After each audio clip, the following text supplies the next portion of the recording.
মানুষটা মারা গেল, মানুষটা মারা যাওয়ার পর আমরা তাহার জানাজার নামাজ পড়ি, এবং এমন গ্রামের মধ্যে এমন কিছু মানুষ আছে দেখবেন জানাজার নামাজ পড়ে না, ওরা চুপচাপ বাড়ি বসে থাকে। ই বেটা ভাবে যে আমি মরবই না, কথা বলেন, ও মনে মনে ভাবে যে আমি মরবই না। মিয়া আজকে তুমি যাচ্ছ না, কালকে তোমাকেও একদিন মরতে, বলো বলো, মরতে হবে। তুমি যাচ্ছ না তো তোমার জানাজায় কে আসবে? মানুষ আমরা কত স্বার্থপর। যদি পয়সাওয়ালা মারা যায়, টাকাওয়ালা মারা যায়, তাহলে চতুর্দিক থেকে এলাকার লোক চলে আসে। যদি গরিব মারা যায় তো মানুষ ওর জানাজায় যেতে চায় না। আমরা কত স্বার্থপর।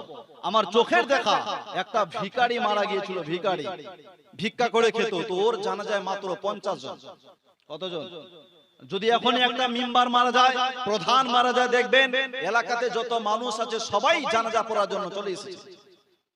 আমরা লোককে দেখাতে চাই, দেখো আমি এসেছি।